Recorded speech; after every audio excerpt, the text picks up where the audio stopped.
Sugeng dalu Cak Andi TB Cak Slendro. Sugeng dalu Ceng dalu Pak Igit Bicange Bu Limbu. Alhamdulillah kasempatan sowan silaturahmi wonten Desa Bondrang. Alhamdulillah saged silaturahmi. Wah kula munggah teng panggunge nganti ra entuk dalan. Lang saking piantun anteng lenggah gek madhep rene kabeh. Lha ya wayang ini kene kok. Lah wong tontonane iki ning kene lho Mas. Biasa. Saking antusiasme warga mriki kok Mas. Wah, niki nek kula hitung niku jumlahe penonton dalu niki ngalang-alai pelantikane Presiden Prabowo. Saestu niki wakeh.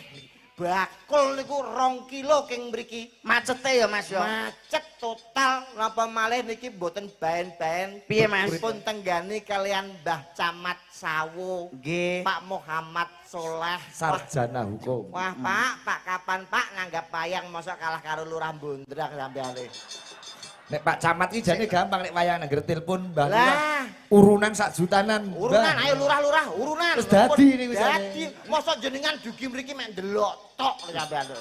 Paring berkah. Paring berkah. Donga. Lah, Tapi sing lucu ki ya kowe kok. Nek Nyapa? apa ning desa ngene iki kaya panjenenganipun Mbah Lurah wis jelas bersih desa utawa sedekah bumi. Lah saiki nek Pak Camat kok mbok kon nanggap wayang itu sacarane apa? halah ulang tahun utawa rabineh ya iso to lho. Ya Agustusan. Gampang Agustusan iso.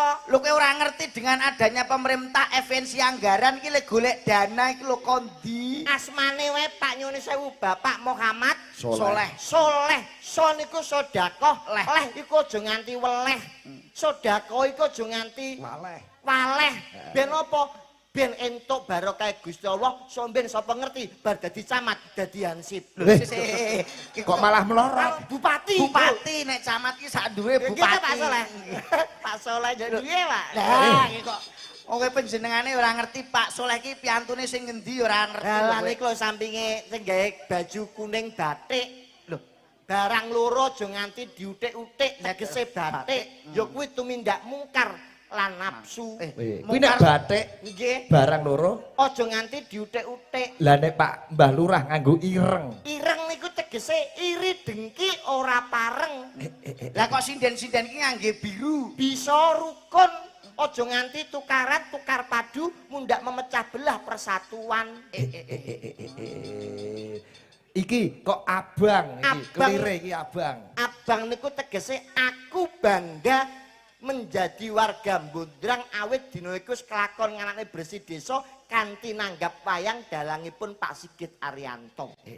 Lah iki dhuwur iki kok pink Mas ki. Ping kuwi artine ping pira sok ben awake ditimbali nang kene ngono lho. Oh, Kowe Medan. wong arep-arep wae sing ditanggapi panjenenganipun Pak Mas Lurah nek Mas Tani aku Mas. Asmane sapa? Panjenenganipun Pak Baru Priya Sukaca nggih. Nggih. Priya Sukaca. Priya Sukaca. Sapa kuwi? Lho, Pak Lurah. Pak Lurah sapa? Baru Priya Sukaca panjenenganipun. Lurah ndi? Lurah Bondrang kene to Mas. Kowe ora kenal ngono kaya sok-sokan ngerti asmane Pak Lurah. Coba nyuwun pirsa Mas Sigit nek Asmane pun sinten? Mas Baru Priya Sukaca. Klentu, piantun mriki mboten tepang. Kenal Mboten Pak Baru tapi Pak Bargo. Oh iya. Niku asma nem-nemane sadurunge dadi lurah kenal karo aku ben-bengi ning Dong Banteng ora tau. Ngawur Kenapa ta, Pak? Ngopo ning kono ngopo? Jenengan kok nesu niku ngopo? Kuwi papan sing ora becik. ora entuk. Lah rumangsamu Pak Baru ning kono bertindak sing aneh-aneh. Ya mesti ning kono iku nggon tumindak sing ora pas to Mas. Ning kono Pak Baru kuwi menehi sosialisasi bahwa di Kabupaten Ponorogo itu harus bersih dari yang namanya komplek dan prostitusi. Lokalisasi ra ono. Gak enek. Alhamdulillah. Nggih, mergo sakniki zamane online, Pak. Dadi niku luwih cepet. Gah ngono kuwi iku. Pak Soleh lho ngerti nggih Pak. Linge wonten Pak Camat.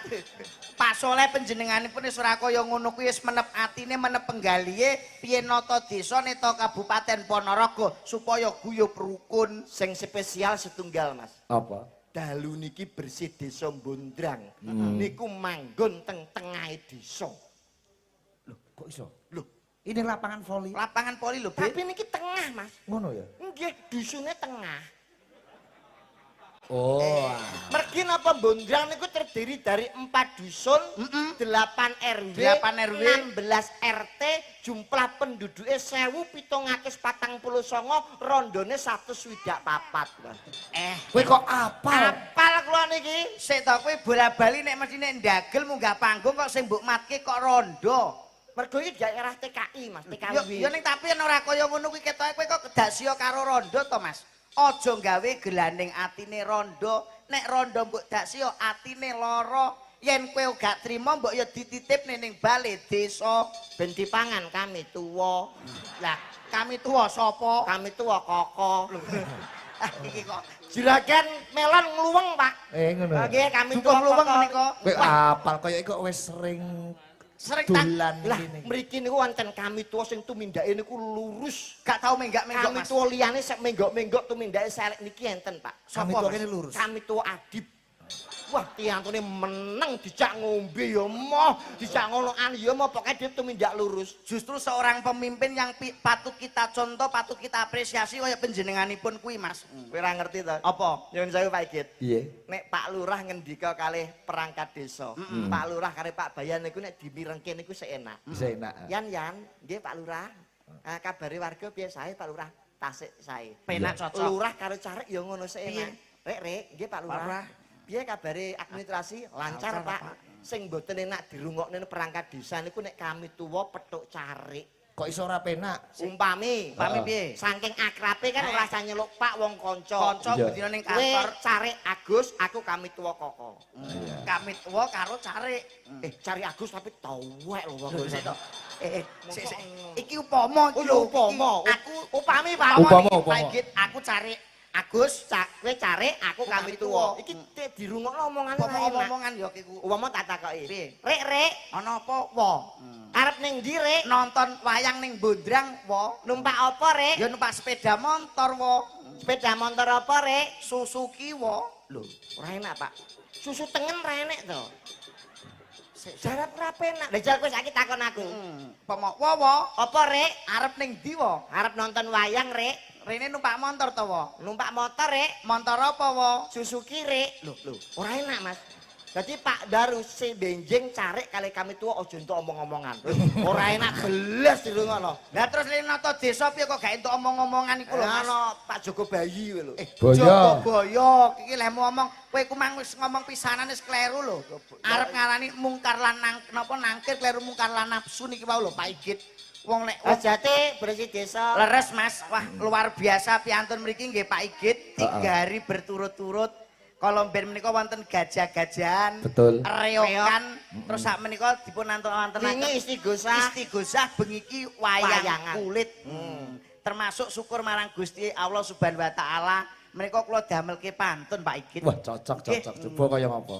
Tuku jenang ning pinggir sawah, muga-muga warga Bondrang sangsaya barokah. Amin Allahumma. Amin. Alon-alon. Nggih. Aja kesunan. Nggih leres Piye tuku jenang ning pinggir sawah, koma. Nggih. Nah, bukan sik ngono lho. warga Bondrang saya barokah. Amin.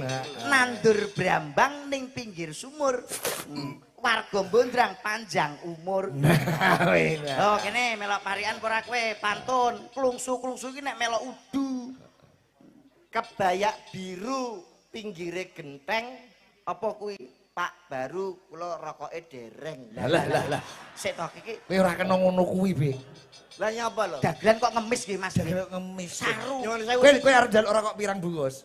Boten iki ning kula iku mau nyemoni. Lho kok iso nyemoni? Nyemoni panjenengan kalih Slendro. Lah ngopo? Ndongakno kuwi ora usah gawe pantun. Lah piye? Ndongakno niku sing sak lumrahe sak wajare ben malaikat nek nyatet ora bingung. Oh. Ndongakno kok pantun cobi nek jenengan imam salat niku. Piye? Ning budal sekolah ngombe es krim Apa kuwi? Bismillahirrahmanirrahim. Ora itu Ombok ya. dadu ning pinggir alas kul a'udzu birobinas. Umon.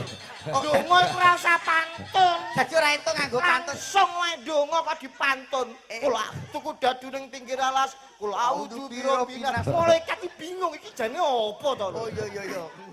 Oh bener aja go pantun. Ah, Ndongakno nggih pantun, ndongakno sing sawajare. Iya, lah ya ndongakne apa? ya kula dongake muga-muga warga Bundrang miki diparingi panjang yuswa, Amin. sehat walafiat, pinaringan rejeki sing kathah tur barokah. Sing cacilik muga-muga sekolahe sangsaya pinter. Amin. Sing diutang muga-muga utange ndang lunas. Amin. Sing petani muga-muga tandurane asile malimpah ruah, mati ketekuk payu larang. Amin amin amin. Mboten seto. Pak Igit, Piye? jenengane ana wong ndonga ora adil kok sampeyan amini jane piye to? Yo adil ya. Adile nggen pundi? Muga berkah barokah kabeh pinaringan kabeh. Sedaya warga panjang yuswa. Diparingi panjang umur. Aku cocok. Cah cilik sekolahe padha pinter-pinter. Sing masalah panenmu apa? Muga-muga petani asile panene malimpah ruah, regane payu larang. Lah, niki lho. Ketoke bener ning asline donga sing ora adil. Yo bener to yo, ndongake sing para petani ben panene. Niku klentu. Kok kleru? Niki donga sing jelas-jelas mboten adil. Dongamu piye? Lho, donga ya mau sing Panen mau. panene asile akeh, regane payu larang. Kuwi sing duwe sawah. Lah sing ra duwe sawah sampean dongakno ngono, apa ora nelongso atine? Apa piyantun sakmene sing rawuh duwe sawah kabeh? Durung karuan lurah sosok bengkoke digadekne kok. Lho. Sik to. Donga kuwi sing adil lho. Lah, donga sing adil lho terus piye to, Ya Beb? paling gak nyuwun sewu kagem petani sing kagungan sawah, muga-muga tak dongakno panenane akeh, hasile melimpah ruah, regane saya larang. Dene sing urung ndek sawah, tak dongakne muga-muga taun ngarep ndang iso tuku sawah. Ngono. Dikompliti ngono kuwi. Dikompliti. Donga kok ora adil belas. Lah lek kowe ndonga piye sing apik ku rasa marahi aku wong kowe ndonga ya ora pas lho kiku. Nyapa dong ora Nyuwun pas? sewu lho Pak Piye Sigit. piye, Ndro? Lah meniki nyuwun sewu niku pasti berak bapak niki Sandirono. Iki Heeh, dagelan Tuban. nika Tuban. Lho bapak niki dagelan kondang, ndek ndongakne pake mawon mboten pas lho. Kok ora pas piye? Ana tetembungan rak taruna ngungkuli bapa. Betul. Pak Im niki pun kapundhut utawa mati, ndongakne setahun sepisan keleru niku Pak. Kok iso kleru to, Kleru Bi? piye? Kowe iki anak-anak sapa to, Bi? Pakmu rak kuburane kene Sandirono. Lah sing mbok kesekar kok kene, mongko kene iki kuburane Siti. Salah kowe, Bi. Kowe piye kiku? Kleru kowe. Kuburane Pak. Ora Kundi. sambok kukur-kukur ngene rambute ngene lho ki kok. Kuburane Pak Kundi. Kuburane pakmu kene sing mbok sekar kok kene, mongko kene iku kuburane Siti. Nyekarku jam piro? Jam 4 sore, Be. Anane jam 4 sore aku nyekar ning Pakku, tapi sing tak sekar kok Siti. Mergo nek jam 4 sore bapakku dolan ning Siti. Lho. Pakmu dolan Ning Siti wong ki kurang ngerti jadwale lho. lah Siti ki apane pakmu? Gendakane to. niki. Kadungane sakinah mawaddah warahmah. Kowe ku ngono jenenge anak-anak kocruk BTB ndongakne kuwi nek gak iso setahun sepisan paling gak iku seminggu satu kali miturut ajarane Kanjeng Nabi sunah Rasul malam Jumat. Dadi nek ndongakno ziarah kubur kuwi golek dina Sing apik dinane apa? kuwi? malam Jumat. Ngopo kok kudu malam Jumat? Mergo sunah Rasul ngibadahe dilipat gandakan karo Gusti Allah. Lho, malah Kok malah guyu. kok nyepek. Dina sing apik damel nyekar niku napa? Ya malam Jumat kuwi cocok karo Slendro. Sebabe Iki berkah, barokah dinane kebak berkah. sunah Rasul. Iya. Jenengan ketara mboten nate nderek pengajian. Lho, ora tau melu. Pengaosan ra tau. Lah kok iso? Justru dina malam Jumat niku sing dilarang kanggo ziarah kubur. Nek kuwi aliran apa neh iki, Bi? Lho kula Islam, Pak. Kok malah- KTP kula niku Islam. Kok iso malam Jumat dilarang ziarah kubur? Mulane niki jenengan kula paringi ilmu anyar. Nek malam Jumat ki gawe nyekar kuwi elek. Apik ya, Be. ya. Elek. Kok iso elek? Kowe ngerti dawuhe para alim ulama? Saben malam Jumat ahli kubur mulih ning omah. Mbah-mbahmu sing wis mati malam Jumat ki mulih ning omah. Lah kowe nyapo yayakan ning kuburan? Arep gendai Siti yo. Sik, Mikir. Jadi malam Jumat Jumuah, iki itu Jumuah, malam Jumuah. Malam Jumat niku elek saben Malam Jumuah. ahli kubur mulih ning omah. Mbah-mbah sing wis mati mulih ning omah kok. Lah kowe karo bojomu ning kuburan arep golek nomor kowe yo. Loh, jadi malam Jumat iki gak itu. Elek. Malam Minggu, malam Minggu. Malah caedan. Lho kok caedan ki? Malam Minggu, malam yang panjang, malam yang asik buat pacaran. Malam Minggu mbah-mbahmu sing wis mati kudu pacaran ning ngebel, ning gone kebun binatang kuburan sepi. Sik to le ngomong ngebel ki kok. Ngebel ae karo ngebel dindin. Kleru panggang ngengkel iku ya Pak Igit iki lho. Wong ku wah kowe ora pengalaman ora ketok kok. Nyuwun sewu niki acarane bersih desa lho, Pak. Bersih desa. Nyuwun sewu Mbak Lurah. Piye Mas? Kula niki tak urun sekedhik babagan bersih desa. Oh iya coba. Ora ketang aku sik ketoke enom. Nyuwun sewu ya suwane Mbak Lurah pira? 37.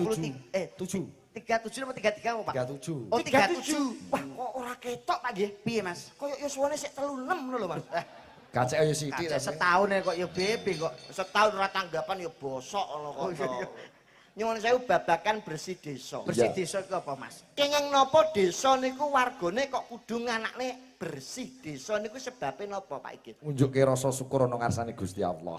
Betul awet wis diparingi rezeki sing melimpah ruah, awake dhewe mujudne rasa syukur.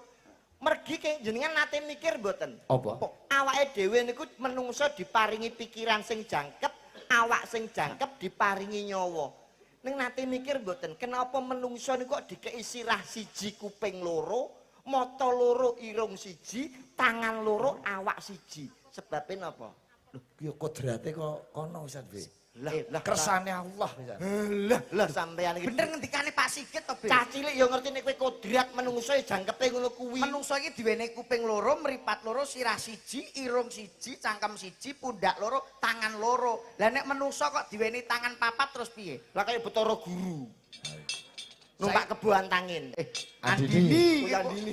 Mangsulane apa? Saiki sebabe apa? Kenging napa menungso niki dikai tangan loro, awak siji, kuping loro, irung siji. Sebabe Niku kan eling. Sadurunge kowe kon mikir ping pindho, sadurunge kowe nglakoni satu perbuatan.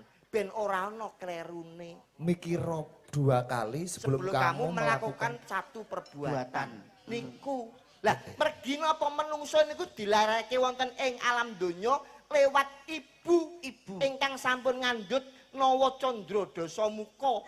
dosa hari. Dosa hari ki kule omong aja ngawur to, Beb iki kok. Dasa hari niku, Pak. Dosa hari 10 dina. Nggih niku. Dilahirkan dalam keadaan hidup utawa urip. Urip niku napa? Urip kuwi manunggaling sukma lan raga. Nyawiji dadi siji. Urip kuwi kinodrat ing jagat, roh kang mlebu ana ing raga, satemah nyawa ngubahke raga.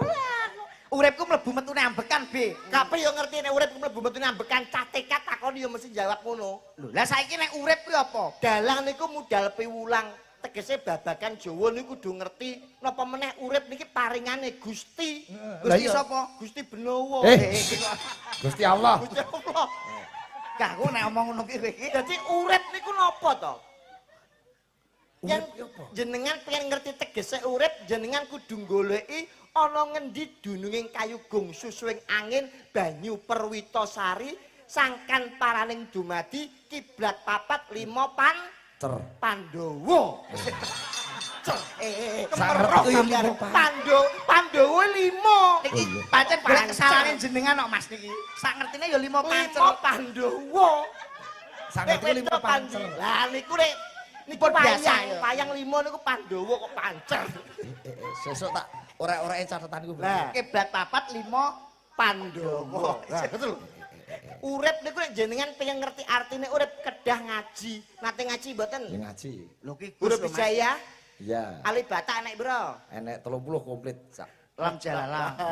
Ketok ora tau ngaji. Lho ki Gus lho, Bet nang kok mah duwe amayan lho ngawur iki. Jim kha kha dal dal ro za sin sin sop pok do ainu. Nyapa to? Lamjah. Alibata enten pinten? Enek 30 komplit sak kabeh. Keliru. Alibata niku wonten 3. Kok sithik men lho. Alibata. Bak alif bak tak sak. Sing takok sak jim hak kok sapa? Lah aku takok Alibata ana pira? Lah kakoke, Be. Sing takok hak kok sapa? Kupingmu budhek kok piye to? Alibata enten pinten? Telung tak tak oh telu. Lah niku. Ngajak serekalan iki kamruh Ngawur kita ya. Lho, Nggih, kok ngawur. pengamuan Sewu. iki. Nek jenengan pengen ngerti artine urip kudu ngaji lewat huruf hijaiyah alif fathah a, alif kasro i, alif doma u. Diwaca A I U. yang artinya Aku iki urip. Kok jerumen tah mikirmu. Ngertos mboten? Ngerti? Ngerti nggih? A I U. Alif fathah a, Alif kasroh I, alif doma U. A I U. Aku iki urip. Percaya mboten? Percaya. Oleh ku golek ilmu nyemplung tengah segoro Mas. segoro ndi Mas? Kepethuk karo SpongeBob aku. Kok sepok. Ruci Bathara. Iki kadare iki tanglet SpongeBob. Pilih ngomong kok ya pas to be kita gundul AIU aku iki urip. Lah nyuwun sewu, urip kuwi asale saka sapa? Urip asale saka Gusti lumantar Bapa Biyung. Lah sampeyan kedawan ya Kak Gusti Bapa Biyung. Lah saiki nek urip kok gak asale saka Gusti, saka Biyung, saka ngendi to Mas? Urip niku asale kawiwitan saking bak fatkaba, bak kasrobi, bak domabu, Diwaca babi bu. yang artinya B. Bapak rabi ibu. Bapak. Iki lho, sampeyan aja Gak macem-macem. ale ngono kuwi. Aja macem-macem karo ikrok loro sampeyan. Lah ikra lure umbuk. Ikrok loro hijaiyah pelajaran Loro sombongne lho. Babi ibu iki bapak. Bapak rabi ibu. Aku iki urip mergo bapak Rabi rabi ibu. Urip niku diwiwiti teko kapan nganti kapan? Lah kuwi kok piye rumuse piye? Ngertos mboten? Ora. Nek ra ngerti takon aja meneng ae. Ora ngerti kok. Ora. Sampeyan iki bayarane larang dhewe kok. Ora. Ya larang ya lumrah tanggung jawabe abot kok. Abot apa? Dalang ki melek suwengi lho, Be. Karo mangsamu yoga merem kabeh apa piye? Yoga ya melek. Lho, tapi tangane obah. Lah tukang kendang apa ciker ngene iki? Mas Sigit ki mergo anane bayarne larang ki ngetokne swara. Sindene apa bisu? Iki nyuwara kabeh. Tanggung jawabe nunggoni wayang bengi iki lho, Be. Abot. Abot. Ora nggawa debok kowe lho. Rene teko numpak mobil, ngerokok, ngopi terus dok. Oh, 100 juta lho. Enteng kuwi. Ya abot abe mergo tanggung jawabe melek suwengi manggon ngarep nunggoni wayang iki. Jaga pagelaran. Nonggok jaga pagelaran. Sing abot jaga pagelaran kuwi dalang. Kok sapa? Tukang diesel. Nek diesele mati, lampune mati, sone mati, dalang ngarep apa? Merongos. Lah iki mula tukang diesel tak ganti. Diganti TB mawon. Babi buku bapak rabi ibu urip diwiwiti saka tak fatkata, tak kasroti, tak domatu. Tegese Nek diwaca tatitu yang artinya balita nganti tuwa. Itu yang dinamakan siklus kehidupan sing dijenengo urip. lah wong urip iki kudu golek Gendaan. lah wis. Nggih. Anak dofatu minal iman. Lah, aja Cuma ngono. kebersihan sebagian dari iman. Lah, kudu Wong urip resik. iki kudu golek kebajikan atau kebaikan kok Betul. gendaan keku. Wah, Piye Mas? aku lagi gumun ngomong segal, Pak. Apa? Ternyata asmanipun garwanipun panjenengan Nggih. kalih Pak Baru niku hampir sama. Kalih Masa Pak garwane Mbah Lurah? Budian. Nggih. Sami kalih niku sayang, Pak. Budian niku bubidan. Bubidan. Oh, Pak Lurah ini begini tele terus. Lah kok iso tele-tele iki lho Mas? Bubidan yang meseni pasien piye? Anu Jangan lupa ya 3 kali sehari, pagi, siang, malam. Mbah Lurah ya ngono. Manten anyar Mas. Aja lalu sedina ping 3 isuk, awan, bengi. bareng ngono Pak Baru. Maku terus tele. Maksude ku dikon ngombe obat atau ngunjuk obat tapi ya nyuwun sewu to Mas Sigit. Mas Sigit karo Mbak Dian kaya Pak Lurah ki padha sayange, padha tresnane. Mergo garwa iku sigarane nyawa utawa sigarane jiwa. Napa nggih jenengan sayang kali garwane, Pak? Yo lahir batin sayang. Ning ndi tak kentul lae ning ndi. Didirewangi pecahing dodo, Utaing ludira. upama ana apa-apa jenengan saged nglabuhi. Ngabuhi. Wong Saniki tresno kula takoni. Apa? Umpama garwane panjenengan niku dicolong wong. Ku tak goleki malinge. Jaluk tebusan 200 yuta. Diculik. Tak goleki utangan. Diculik. Lho kamangka sampeyan iki jatuh. Dadi wayang kuwi ora duwe omah ngontrak, mobil sewan. Apa yang Anda lakukan? Wah, goleki malinge dirembuk diskusi. Ora iso lho, malinge we penculik kok diskusi. Jaluk tebusan 200 yuta. Nek ora dituruti bojone sampeyan arep dipateni. Apa yang Anda lakukan? Yo ditelepon, lapor polisi. Lapor polisi ngerti langsung dek mati Tresni bojone sampean, iku jenenge Ra Tresno. Lah nek kowe karo bojomu ya tresno. Aku Tresno. Kowe tresno tenan? Tenan, Mas. Upama kowe ndelalah jatuh tanggapan ora tau ndagel ndak patek payu nomah ora ndi apa-apa. Ndelalah bojomu ngene iki diculik karo wong lanang njaluk tebusan 50 yuta. Piye kowe? Ya tak nyang no. Lho Lho bojoku karo aku sadurunge rabi karo aku 300 budal lho, Pak. Mosok iki 50 yuta. Lah bojomu apa mbiyen iki? Kurel piye. Lah. Oh, alah. Kok B. Dalam. nggih. Layang akeh tumibeng pangkon. Monggo. Wah, niki wae wonten pamundutan. Apa B? Saking Mbak Lurah ngersakaken prahmen ketoprak mergi piantun Ponorogo niki remenanipun prahmenan. Pak. Ji Oh, cacat. Iki enten Mbak Melani, Melani, Mbak Lila, Mbak Indri, Mbak Indri, Mbak Ida, Mbak Ayu, Arani, Mbak Yosi, Mbak Umi, Mbak Ima, oleh Buah Salusa, kok Bas Mbak Eni Wulandari. bodine pemain bal. Lah kok yo ireng men to nek buah salosa iki. Kamu ingkang pundi Pak niki? Mbak ini. Lakone apa sih B? Kenaki B? Ndi Lakone- kentongane. Mak, Pak sing ayu-ayu akeh mosok Lho sampean. iki sik kok bar ki metu sing ayu. Mosok celengan Semar kon dadi rol toprak. Oh, Rembang iki nggone ketoprak lho. Kowe aja maido wong lho, Lho, Be. Rembang kok. Bathok bolu isi madu lho jembuk padake ngono. Sopo ngerti sok ben kene 2 malam berturut-turut ketoprakan lagi wayangan. Saged apa mboten iki? Lho saged. Lakone apa? Lakone apa Mas Pau? Sri Tanjung Sido Pakso, Mas. Sutradarane aku. Lah iki. Kowe dadi apa, Be? Lakone napa niki? Sri Tanjung Sido Pakso. Niku napa niku? Alah. Kowe berarti ana wong ketoprakan Sri Tanjung Sido Pakso iki aku dadi bambangane Oh. Sido Pakso. Wah. Kowe dadi Silo Hadi Kromo. Silo Hadi Kromo. Ayo kene. Be.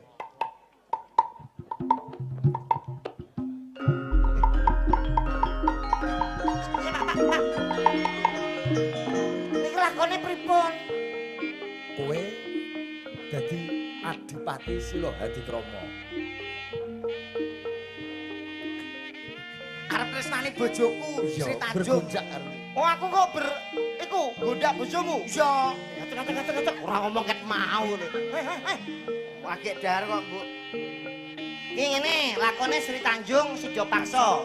Dadi nek aku teko rene, begitu aku teko terus kok ki ngrangkul aku ngambung aku, tapi aku tok gelem. Moh. Kowe moh. Gelem aku. Lho, Lakone iki moh. Lah ceritane emoh ceritane. ya tapi aku gelem. Iki aku arep pamitan karo bojoku. Sri Tanjung, aku sing teko wong ayu. Kang Mas itu.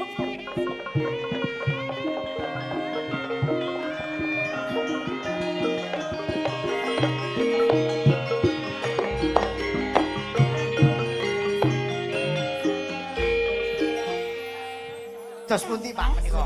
Das atas. Kaya pasangan stunting ngono kok. Lagi ini ketoprak paut, Pak. Kok iso paut? Lah cilik-cilik iki Cebol budaya. kok sebel budaya, Pak. Lah cilik-cilik. Diajeng garwanipun Kakang wong Ije ayu. kados pundi Kang Mas? Anggonku teko ning gone Taman Kaputian kene diajeng. Keputren. Keputren. Boten Kaputian to, Pak? Ora. Oh ya, Kepatihan. ning gone Taman. Kepatihan. Kepatihan kok keputihan. Kepatihan. Oh ya, ning gone Taman Kaputren diajeng. Inci.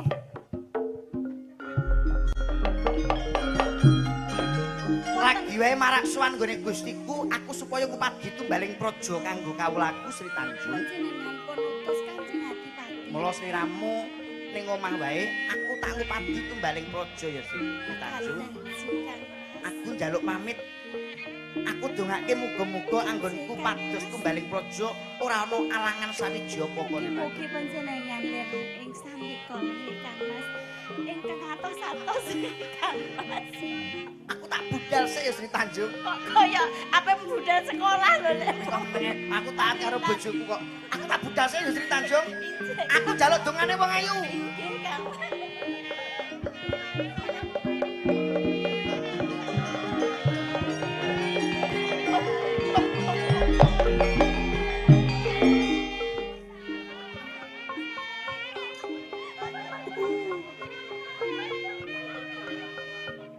Kang Mas itu paksa kok yo tega ninggalke aku.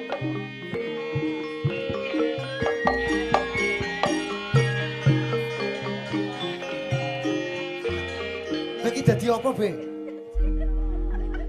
Silo Hadi Kromo. Lah kira arep demen ini gitu. Kok nggawa sarung? Kowe sing dadi krama apa goren kowe Bupati iki? niku nek teko ning mae wong wedok nek macak bupati konangan prajurit. Niki macak tukang rondo. Oh, pos sampling. Lah ben ora konangan prajurit. Sopo iki? Kanjeng Adipati. Oh, Mas. Nek ngene ra koyo goren kowe Abi. Goren niku mohak. Jajeng. Sri Tanjung. Kanjeng Adipati. Panjenengan kok nggih rawuh Sepi, wonten. iki Taman Kaputren sepi. Injih. Aku arep berohi. Ora eneng kok ketoprak kaya ngono kuwi lho. Ben lalare niku diajeng manuta karo aku. Mboten. Tekaku ning papan kene ana 5 perkara kang bakal tak aturke karo sliramu. Menapa menika? Ingkang sepisan ya kuwi maca Quran sak maknane.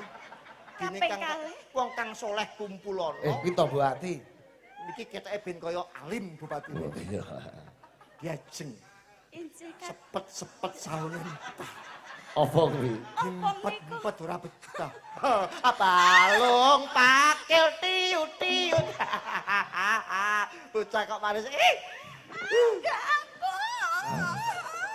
Iki Aduh. lho. Kok nganti sing melorot ki apa Be? Kok nganti melorot? Sempak kula kegedean, Mbak. Aku jujur manuto karo wong bagus. Ayo diajeng. Kanjeng Adipati panjenengan menika lho. Tetetet. Kula aturi emut Kanjeng panjenengan menika. Syukur, syukur, syukur. Manut dadi bojoku ya wong ayu. Kula aturi emut Kanjeng kula menika abdi panjenengan. Abdi apa mergo tresnaku karo kowe wis tak empet. Nganti wektu udun ning gone awakku.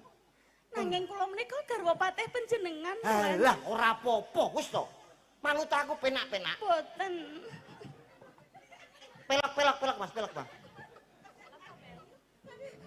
Pelok Mas Lendro. Pelok Pak. Niki Masih pakai dijak Slendro. Niki saya pakai sinten? Kanjeng niki saya pakai sinten? Kok cilik? Mosok yoga sing pake wedok to? Ngaku ngene sapa iki? Mboten Niki ra wedok to, Pak? Nggih. Nggone lila. Ora mungkin kok jeluk ngene sapa iki? Kowe ngaku kowe. Kowe anak kelainan dibale kowe ya. Deloki. Kowe iki- Deloki. Sap imo sing nggawa sapa? Rangga. Wah iki wekku. Rangga.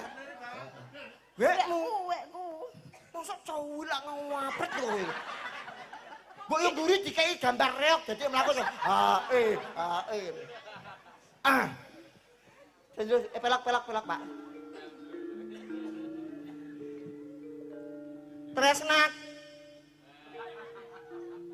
Ayumu tumpuk undung.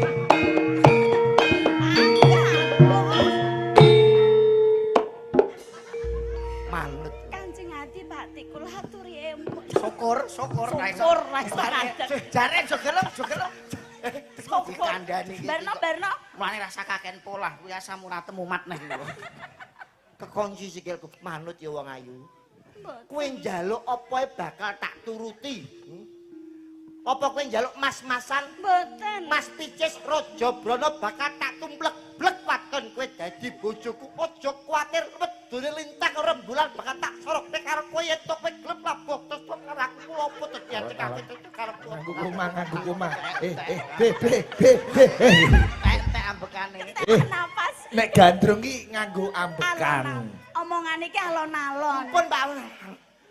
Nganti kentekan napas ngono. Donya ora ana 5, jagat ora ana 4, bumi mung siji. Ya mung kowe ambekan. Ngono. Donya ora ana 5, jagat ora ana 4, ing bumi ya mung siji. Wanita sing tak tresnani ya mung kowe. Ambekan. Nah, nek cetha. Manuta karo aku ya. Mboten. Tepung gelang nggonku ngupadi wanita sing kaya kowe ora ana liya ya mung kowe diajeng mula wenana papan panggonan kanggo nandur wae katresnanku ing tenenge sampun latriku supaya apa to diajeng aku bisa garwa kowe tumekaring pati dhewe lagran. Ambekane aja lali. Ambekan yo aja lali. Wis. Sak kalimat ambekan, sak kalimat ambekan. Ayumu tumpuk undung. Ayo to Iki lho, apa? itu gak kleru to. Kleru piye? Panjenengan menika sesembahan. Manut karo aku. Iki lho. Ha iya. Panjenengan lho. Kula menika garwane. Yo pancen garwane patih nang aku iki bupati diajeng. Iki lho. Piye, Be? Pas, Pak. Pak baru mboten jajal, Pak. Ngetel, Pak. Ngawur Pak Lurah kok yo ora pareng. Karo kowe wong ayu tumpuk undung. Ah, Manut. Mboten. Manut ya. Waktu ku kecil aku tak tahu yang mendil pengen sing mendil yo. Mboten. Manut dadi Kesetrum kula. manut to karaku. Mboten. Disekseni Pak Camat karo Pak Lurah apa ora izin kuwi. Mboten. Lha kok mboten sebabnya apa? Gila. Lho, gila iku nek pas lampune padhang. Malah pas peteng templeki fotokopi. Nyumprus kabeh ngono. mau kapake kuwi. Alah yo. Duh, gedhe dawa teke sapa kaya nggone mara tuwa. Oleh Tak pluruti. Duh dewa Iya, ne asmara. Duh, dewa-dewa ning asmara najang rucu ing cemara. Angin kang teka sasaka teng. Ketoprak sing gandrung sing apik ah. Wegah aku langsung. Ulas lho iki. Tanjung, Benang merah. gelem ra gelem bengi iki kudu leladi karo pone ingsun. Yen nganti kowe tak gawe cara alus ora bisa tak runggo paling pecah Tanjung. Iya, Bang. Ayo, Bang.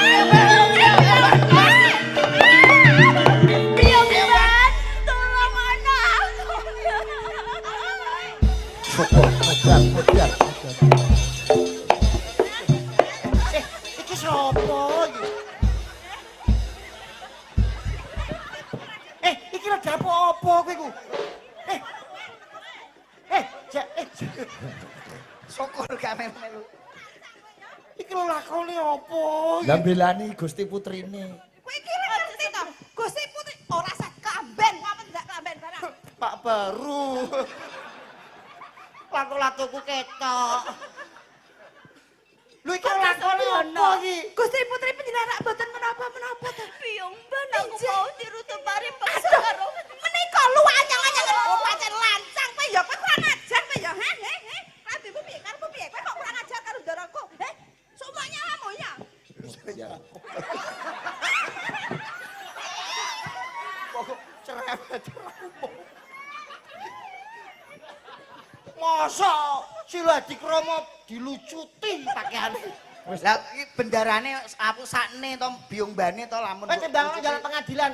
Nggih, Anu wau palsuran perangkat desa, Pak. Nggih napa? Balurah katuran nyegal. lenggah wonten mriki. Cocok. Monggo Mbah Lurah nika sadurunge layang nggih kathah sanget wingi diwaca wingi gini. Nggih. Nggih, saking grup Reok Singololono. Oh, nggih. Mas Harun, nggih. Pegelaran Singololono tanpa miras bisa menghibur masyarakat.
Mas.